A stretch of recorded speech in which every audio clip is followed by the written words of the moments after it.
Sri Ramakrishna's miracle, Gauri Ma. We had a long series of householder disciples and their amazing lives. This is not a conclusion of the householder's life because, amazingly, she was the first nun, the sannyasini, that was initiated by Sri Ramakrishna himself before Swami Vivekananda and the 16 other disciples. So her life is very significant, not from the standpoint of her spiritual practices and her realization, but the greater significance in the sense of what Sri Ramakrishna wanted her to do after she had settled down and made her work. It's significant also because some of the direct disciples, almost all the direct disciples of Sri Ram, monastic disciples, she used to consider them as her own children, though they were almost of the same age. And she has met even the other householder disciples, those whom we discussed, except the earlier ones. A long time ago, I was in a place in India called Nagpur. And we had gone from there to pay a homage to an ancient temple, a very famous temple. And it was a long drive, and we reached there. It was the temple of the Divine Mother, besides the other deities also. And as we were going around, we found the Swami accompanying me. Hey, it was here the Durga, Gauri Ma, they say, she practiced severe austerity. I said, here, in this way of place, it's not mentioned anywhere in the books. I was doubtful. I said, are you sure? See, yes, I'm sure. And that place was just outside the city limits and on the edge of a forest. Now it's on the edges of a forest. And in those days, it must have been in the forest, and it must have been, you can say, inhabited by all these animals, etc. To have practiced there in that remote location, I was kind of struck. What I mean to say is, there are many things in her life which have not been recorded. So what we are going to do is have the life as we find in the literature. But remember, this will be inadequate. She was too profound to be written about in a couple of chapters. 1857. In India, it's like there are two great things that happened. One was, it ended up in a disaster. One was the 1857, the rebellion. It's called the first Sipahi mutiny. And the soldiers had revolted against the British. Now, in those days, it was still the East India Company, which had its own army. they, I mean, of course, they had come here to exploit. I mean, not here, there. And they were doing the best. And now, apart from the exploitation economically, they were interfering in religious things, like customs, etc. And so many things had sparked the rebellion.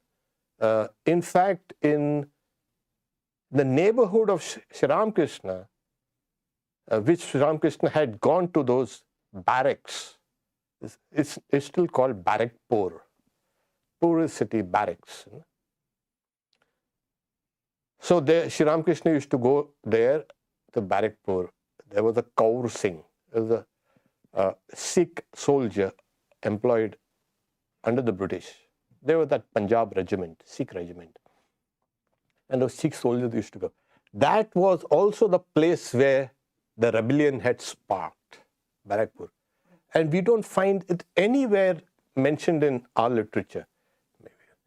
We wanted to keep everything spiritual.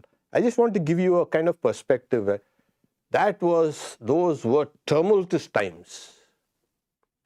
And so not much in Calcutta, because these guys were like, they used to, they derived great profits from the East India Company. So most of these guys, but in the central and in the North India, there was an open rebellion. And then there was again a backlash, etc., for almost 1 year. So 1857 also was born Gauri Ma. Yeah, those were difficult times. Now, her mother, Giribala Devi, like in the old days, they used to pray for children. And then, of course, we find this quite common. Nowadays, I don't know what women do, but that is a practice. That was a practice, at least. They used to pray.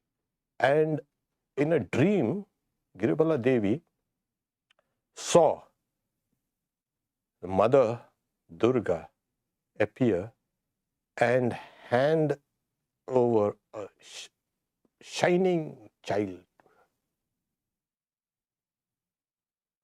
This was the beginning, as they say. A child was born. They named her Mridani, which is another name for Durga. She was also called Rudrani. Rudra and the Shiva, and the counterpart of Shiva is Rudrani. Later, you can see she was called Gaur Dasi, Gauri Ma, Gauri Puri, Gauri Ananda.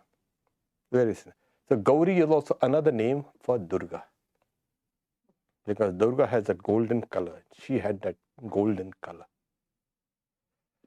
They lived, their parental house was in, sometimes names they imagine how things can fall. They were staying in Bhavanipur. Pur is city and Bhavani is the Divine Mother.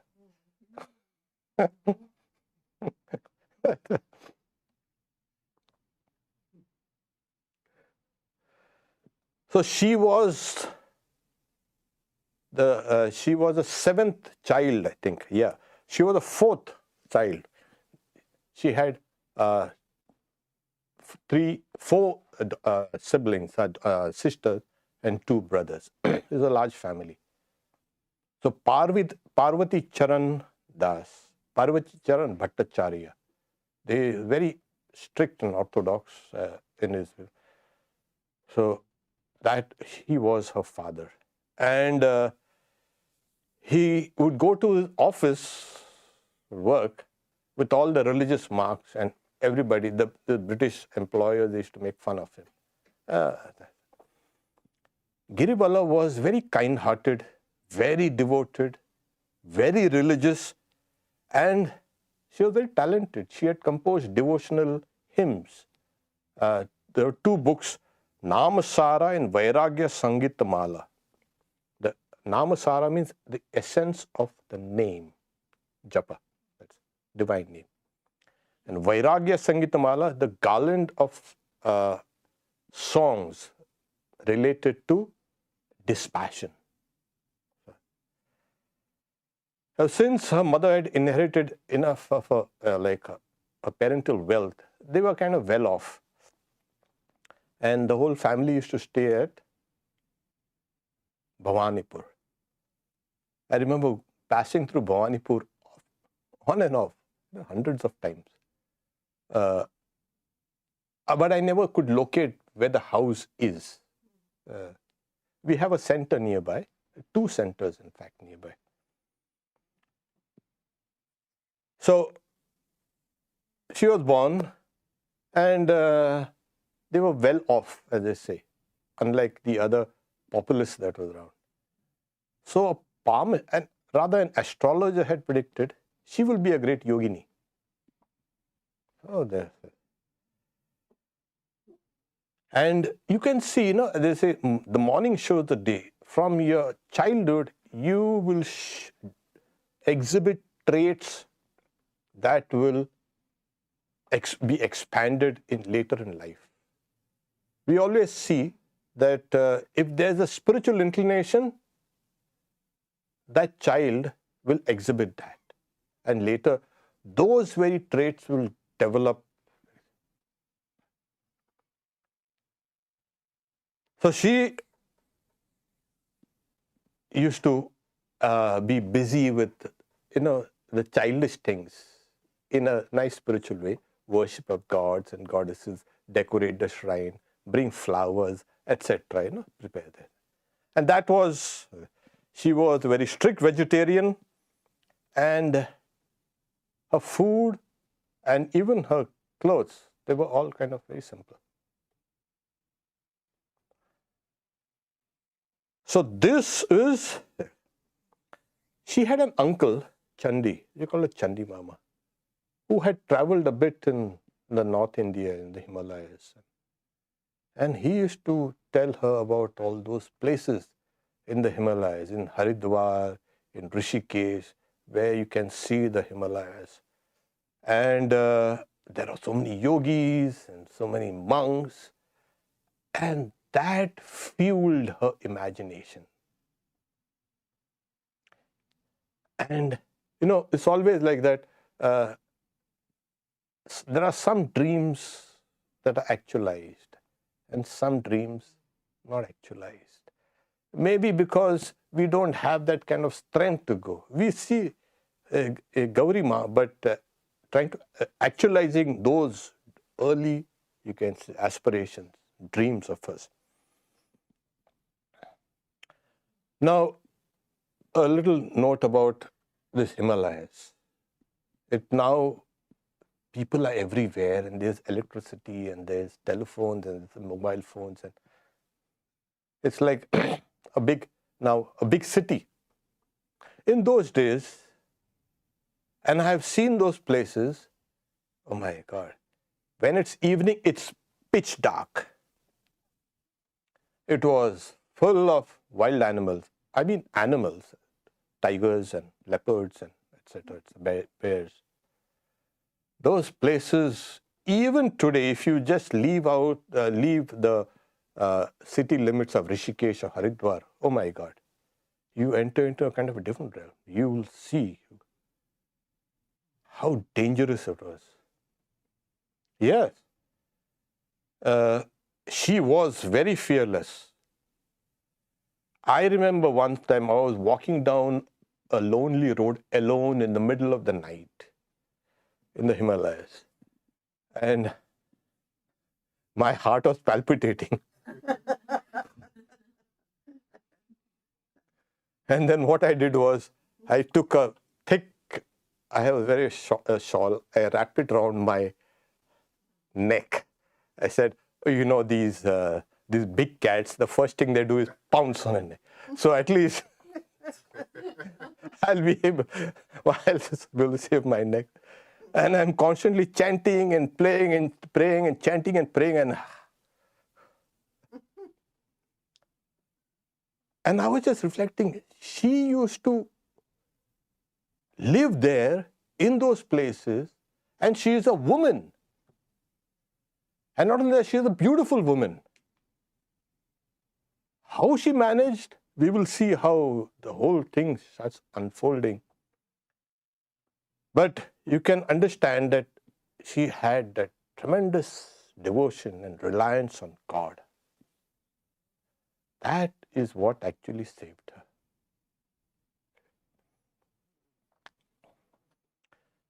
So she, you can see a spiritual person has a kind of a tremendous willpower. Yes. Now this willpower, I read a few books here and there. It's called Ichcha Shakti or Dhriti in Sanskrit. Now researchers are finding that the willpower is nothing but a will to live. It is some part of the cingulate cortex. I don't know exactly, but it's there. And it can get strengthened through challenges. Yes, the more the will is challenged, the stronger it becomes. And that part of the brain becomes even more bigger. She had a tremendous willpower. And that is a will to live. And to live for what? To see God. That was her life. And she exercised that will in everything. Now, when she was young, you find she was sent, as usual, she was sent to a school. Now, the school was a Christian missionary school. It was started by one Bishop Robert Millman. He had a sister, Frances Maria Millman. And they had started a school, and she used to attend the school. And as in those days, she had learned the basics, the primary education. But it was militating against her own religious beliefs. And so she left that school. And some of the biographers say that the other girls following Gauri Ma also left that school and came. And they enrolled in a Hindu school. She had a very sharp mind and a good memory. And during a very early, you can say, teens, she learned Sanskrit. Of course, she was conversant in English, and she had memorized the grammar, the Bhagavad Gita, the Ramayana, the Mahabharata, parts of Ramayana and Mahabharata, etc. And she had memorized a lot of hymns to gods and goddesses. So this was her state of mind. Now, as usual, these children, when they play together, they are there at home. And one time she was playing with her friends, and her friends were playing separately. And she was sitting down quietly and sitting down. And she seen a monk coming, or walking across that street. There was a neighboring old lady. She just, she waved, she made a gesture for that monk to stop, and so she offered permission. This is very common in India. You're on your way and somebody says, "Hey, Swami, wait." They'll offer pranams. So she offered pranams. And then this young girl, she runs to that monk, and she also makes pranams, saying, "Why are you not playing with your friends there?" I say, "Yeah, they are playing there. I'm not so interested in that kind of play. But when I saw you, I felt a kind of an attachment or attraction towards you. Come. So he blessed her. And blessed her, saying, may you have devotion. In some books it's called attain devotion to Sri Krishna. This was her life now. Krishna became the center of her life, and her life and her activities all revolve around this. Attaining devotion. Attaining devotion, because this is the path where you can see Sri Krishna. And we will see later, she had a direct vision of Krishna. The young Krishna. But we think that, oh, we've got everything. No. In fact, that small glimpse of the first vision increases the momentum of your spiritual practices, and you want more. You want to see more and more and more. It is found in all scriptures. You initially get a little awakening. It's like tantalizing, kind of, they trap you.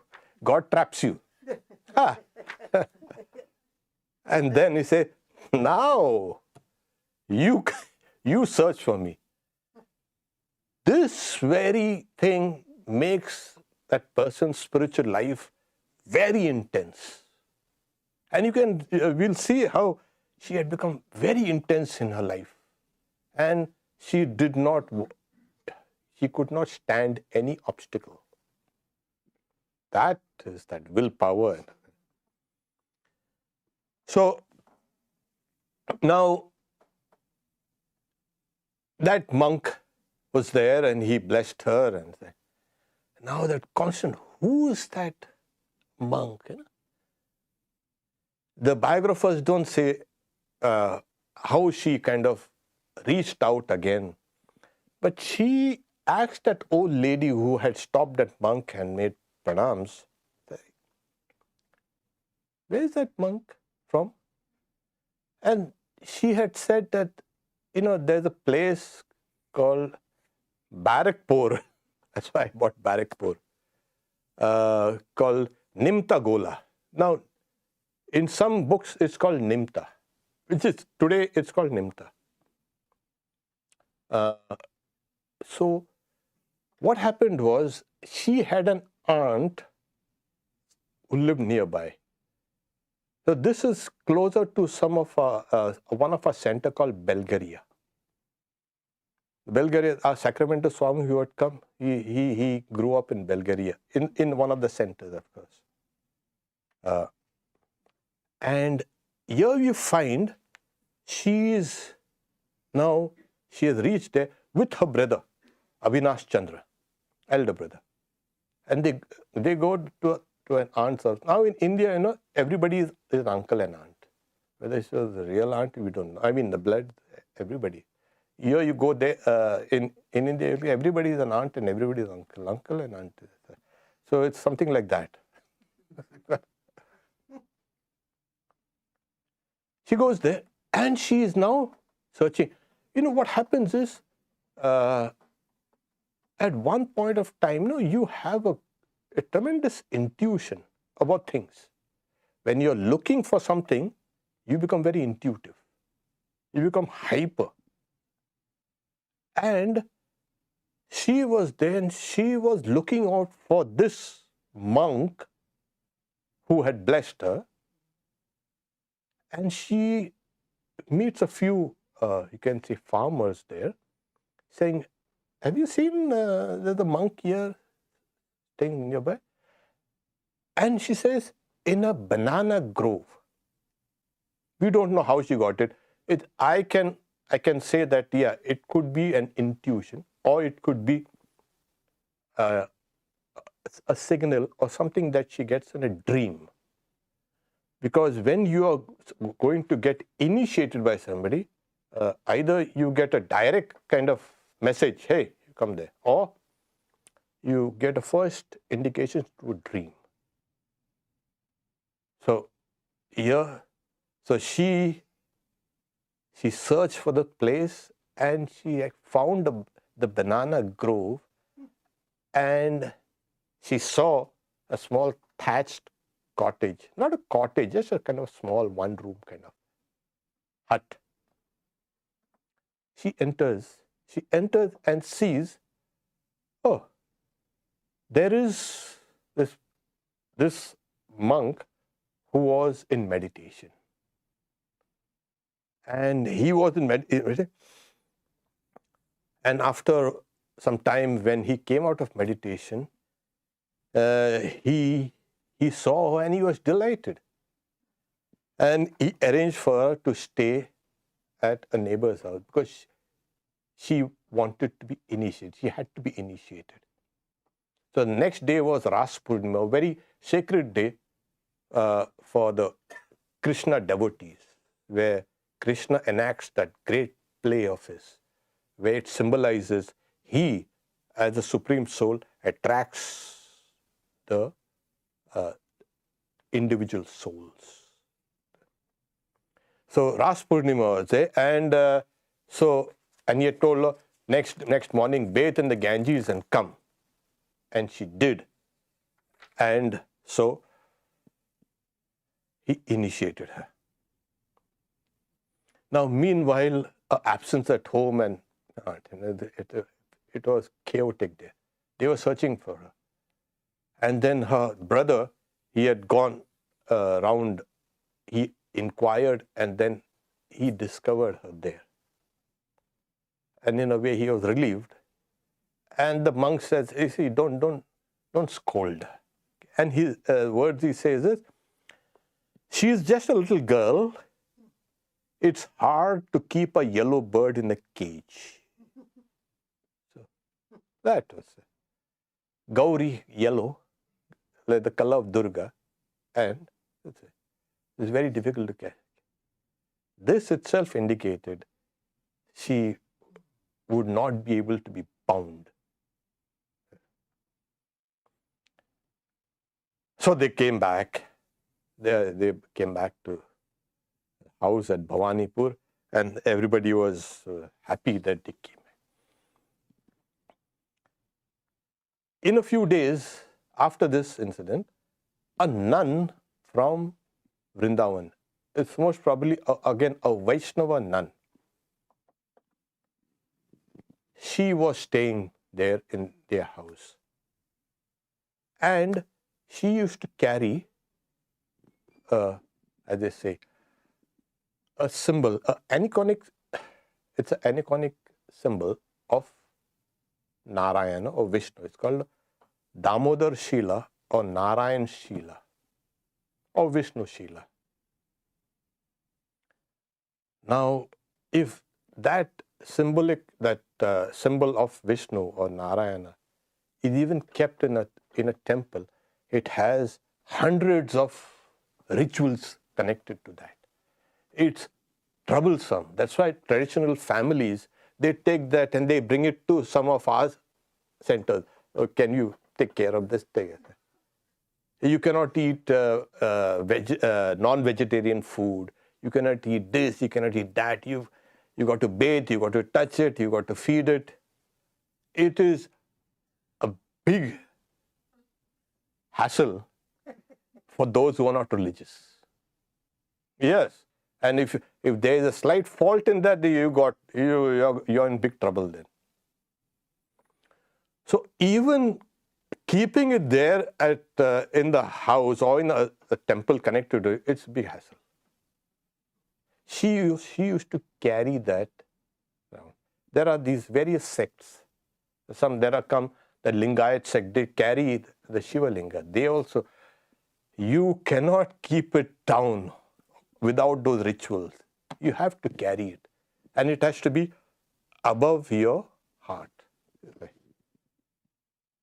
It's not heavy, but if you're carrying it and walking for miles and all, you can understand. It has so much of rules surrounding it. And I used to wonder, this nun comes and she had this.